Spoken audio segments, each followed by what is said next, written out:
Evening, it was Lennie who was very kindly come over to do a main share for us, who has more or less 20 minutes to share. Don't mind if you go over or under. So yeah, Lennie will be sharing his experience, strength and hope. Thank you, Lennie. Thank you so much. Thanks, Sammy. Hi, I'm Lennie. Hi, Lennie. I'm a recovered addict.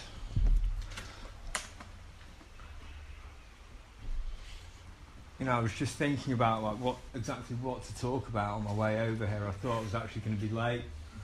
I've got a horrible migraine as well, so there might be a little bit more of a deadly earnestness to what I'm saying rather than a comedy, you know. And I don't know, it's like I woke up this morning and I do what I usually do and I see what messages I've got. You know, like, we've had a good weekend in Cocaine Anonymous. It's been like a great unity day and everything. You know, and then I learn like one of my friends has relapsed. I'm like, oh, man. Guy who's doing everything he's meant to be doing, or seems like he's doing everything that he's meant to be doing. And you know, just as a result of like communication, he's like, I need to get back to basics. And this meeting used to be called Back to Basics, right? And there was a Back to Basics format that was written by Wally P in 19 whenever, like, that talked about the history of the fellowship. But I'm glad that we changed it, and I'm really glad to be here and to be a part of this step one meeting for newcomers. So let's really get back to basics. What are we talking about? I suffer from a terrifying problem that there's no cure for. And yet I'm free from it. Now, if anyone else wants to explain that to me, I'm quite happy to hear it, but I'm having trouble understanding it myself. I suffer from a hopeless condition of mind and body. The body thing we all identify with. Even the hard users identify with that, the phenomenon of craving. Once I start, I can't stop. But the hopeless condition of mind is a little bit more of a tricky thing. And the first step, people look for the first step all over the big book.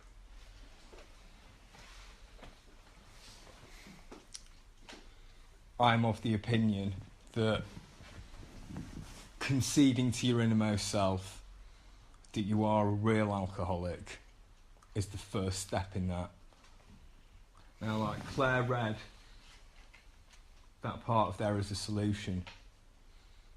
Here is the fellow who has been puzzling you. Well, right here, I am the fellow who was puzzling all of the people around me. Does absurd, crazy, ridiculous things. Pull the structure down with the senseless series of sprees. Rebuild bright outlook for myself and pull it all down again. What sort of thinking dominates the mind of a chronic, relapsing addict who repeats that same desperate experiment of the first drug again and again and again? What am I thinking? What's going on?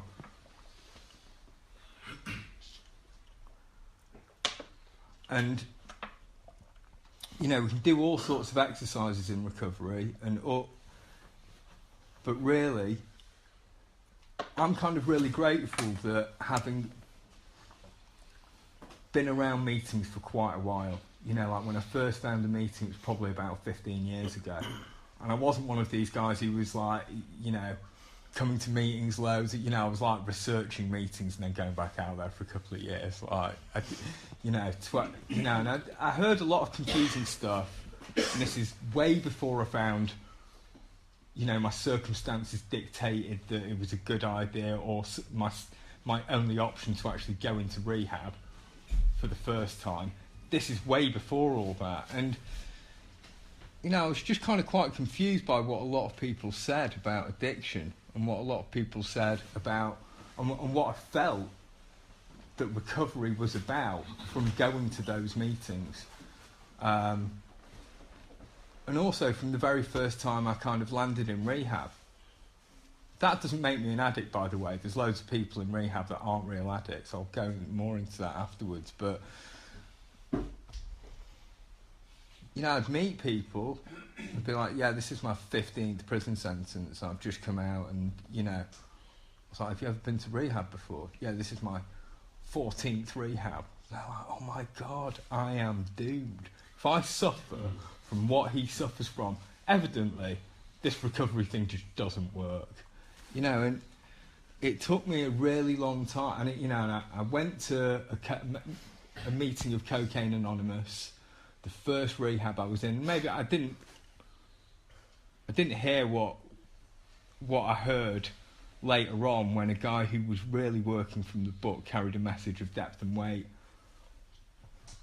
said to me. And that, this is the thing. I've been reflecting back on a period of time where,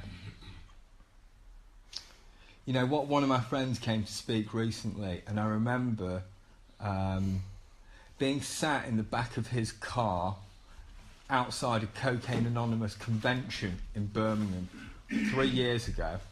And this is the time that I'd been to rehab. I'd been to an expensive rehab. Then I was in a place that was funded by supported housing. I was being drugs tested. I was 6 months clean. I already identified with the real addict. This guy had already disturbed me around the question of alcoholism. And yet I still wasn't sure about going through with the steps. Second rehab, all right.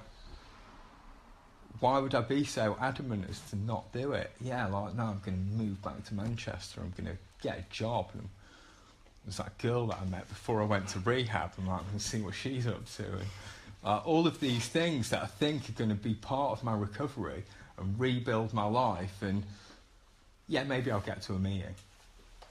Maybe I'll get to those steps at some point if I really need them.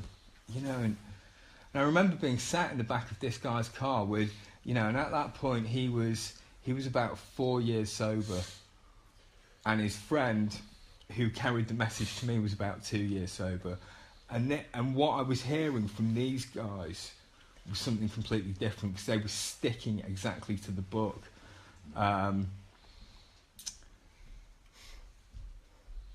And we were talking about, what it was that I was going to do and whether I thought I was going to do the steps or not. And you know what? It's like he didn't actually say anything at all. And I knew what he meant. What he meant was, you're going to have to go out again. You're going to have to go out and hopefully I'll see you again. Like I kind of read between the lines and that makes sense to me now. But this is what people who work from the book really do. And they go straight to more about alcoholism. The experiment of quitting for a while is useful. Stopping for a while, hanging out in meetings, that's useful. See if you can do that. If you can do that for a while without relapsing, maybe you're a real one. Maybe you are of the exceptional type who can stay stopped, who is able to raise a defence for a period of time.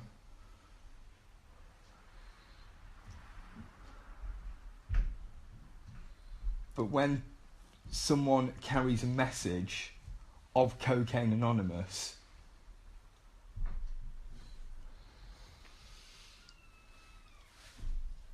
I was lucky that this guy was able to describe to me some of the mental states that precede a relapse into smoking crack, because obviously this is the crux of the problem. And that's the point of that whole chapter. And if you haven't read the book, it doesn't matter. But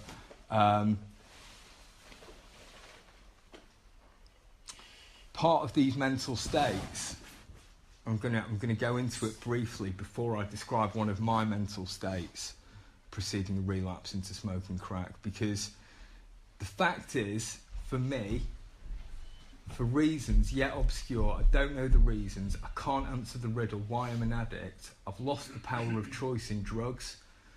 Previously, when I went to rehab and I came out, I thought that I actually had something to do with whether or not I was going to take drugs again or not. I was under the illusion that I had some kind of power over relapse. Also had some kind of illusion over the idea that I might be able to control and enjoy my crack smoking. Might need a little bit of heroin to prevent me smoking so much crack. You know.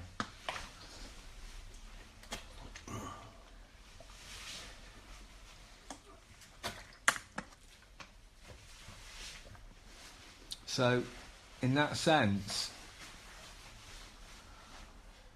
now I can come to the realisation that my so-called willpower, previously what I thought was my willpower that was preventing me from using, is practically non-existent when it comes to drugs.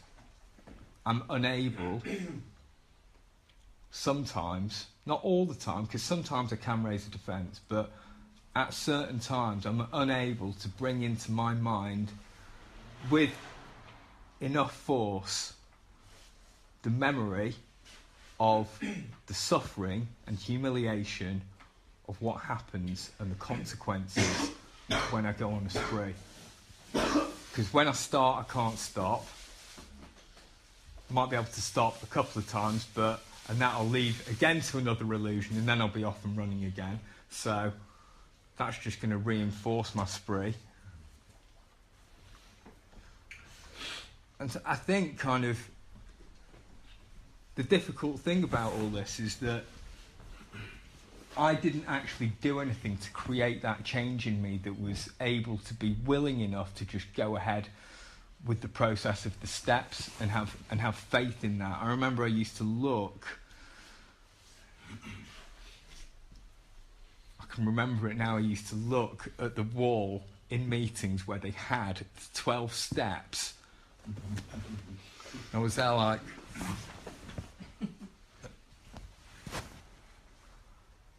we admitted we were powerless over cocaine and all other mind-altering substances, that our lives had become unmanageable. I was like, what the fuck does that mean? Because obviously I can stop for a bit, so I'm obviously not powerless. You know, like, that's kind of what I thought. I was like, you know, I'd meet other people at meetings, I thought, like, you know, you're well worse than me. They're powerless, I'm not. You know. But after repeating that desperate experiment again and again and again and again, I actually thought, hang on, maybe I'm beginning to understand what they mean by powerless here. Because it's a memory problem. I can't remember the consequences. So this problem that centres in my mind, it means that I can't predict when I'm going to relapse. Now, people come to meetings and they get into recovery and they do all these things that people tell them to do. You know, go to loads of meetings and you'll be all right. Do what people tell you. Do what your sponsor tells you. You'll be all right. Oh, you relapsed. What were you doing wrong? It's not even... Nah, I'm powerless over relapse. Full stop. Fit spiritual condition or not, right? So as soon as I actually understand that concept, and you know, a lot of people go through this process, they don't like that very much at all. They're like, oh, that makes me feel a little bit vulnerable. What you mean I can't predict when it's going to happen? No. And I think it's a different type of attitude. If I think that I mean, don't get me wrong, I do all of the suggested things and more, but I don't do that because people tell me to do that. I don't do that because that's what it means to be a good, upstanding member of Cocaine Anonymous. I do that because it puts me in conscious contact with a higher power, the only thing which is going to step in and might, hopefully, if I'm lucky, prevent a relapse. Yeah, and that's pretty cold. So I'm sorry if it's like... if it's a little bit disturbing, but I had to be a little bit disturbed around this stuff. Because otherwise I'm just going to go out and do the same thing again.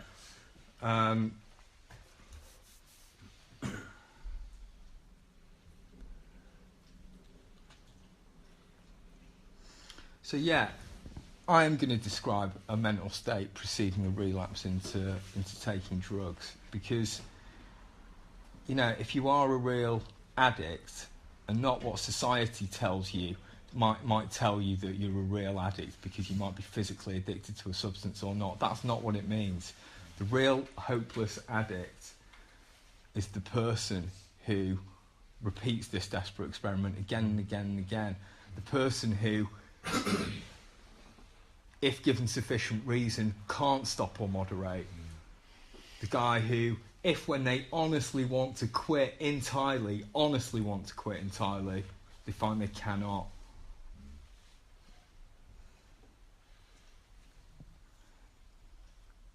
You know, so for me,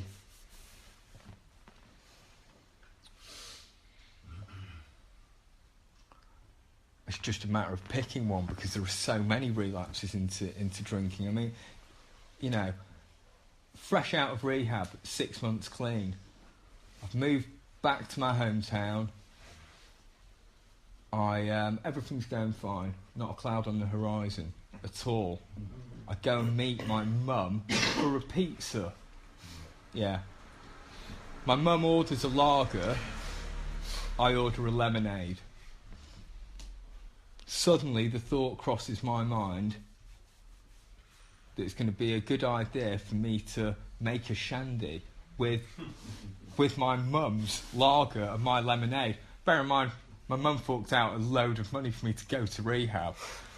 And she said, like, "Are you sure it's all right?" Yeah, it'll be fine. It's just for the taste. It's not going to harm me. Like, and the thing is that I don't suffer with the allergy around alcohol. But you know what? I was fine. I did get away with it. Got away with it the next week. Made another shandy that had more lager in it. It was much nicer. You know, then the next week after that, you know, helping my auntie at a beer festival, had half a pint there. Right. So then when I'm going out and drinking again, then when I'm going out and it's my mate's birthday who I used to sell drugs with, then I'm drinking with him. And then he can rack out a stripe in the toilet. I'm like, oh, well, I don't do that anymore, do I? And then I went on autopilot just as we're leaving the place and went and did a stripe in the toilet. Oh, well, it was somebody else's. So it didn't count.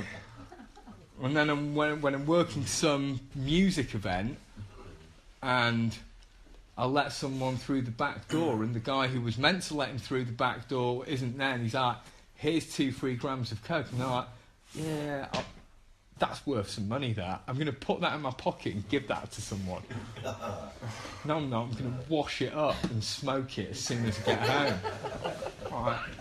You know, and then I'm off and running again. So, like, but... So that's just how that kind of process happens for me. But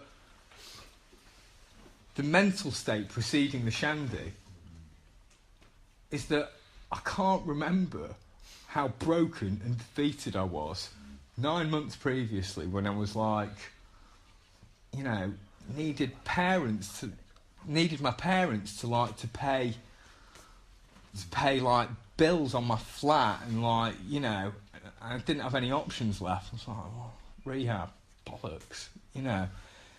I can't remember what that felt like. I can't remember the consequences at all. And the consequences are there staring me in the face. My mum. And yet I forget. I can see the consequences. If I do this again, I'm going to end up back in rehab or Cocaine Anonymous or dead, but I can't remember. So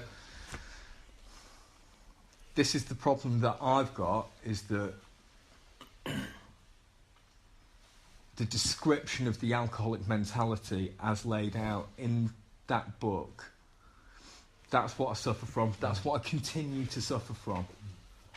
Right, now that I am in fit spiritual condition and I am doing what I'm meant to be doing in the fellowship helps, but it's not a foolproof thing. So there is hope. It's the only hope, actually. The only solution for an addict of my type is a spiritual experience, or I'm doomed to a drug-addicted death. It's that simple. And what will happen is I'll go through various phases in recovery of dormancy. So I'll either be doing what I'm meant to be doing, or I'm not doing what I'm meant to be doing. And I think that because I'm doing all this stuff, and I've got, I've got service, and I'm like, all right, I'll set up a new meeting, and I'm the chair of my meeting. I'm chair of a different meeting, and I've got service at district, and it's an illusion of power. That's got nothing to do with whether I relapse or not. And actually it's more of a strategy. That's getting in the way of me understanding how powerless I really am. So I continually I put myself in a position where I'm working with others. And I don't even meet a lot of those in the fellowship. I go out and find them. And for the first time in a long time, I actually feel now, I suppose all of the last 14 months, and maybe the last 8 of those 14 months, I've actually started beginning to believe that I might not pick up another crack pipe again, but I could. But I'm starting to believe that it's possible, which I didn't really before. If you're new, stick around. Keep coming to this meeting. You're lucky to have it here. I'll leave it there. Cheers.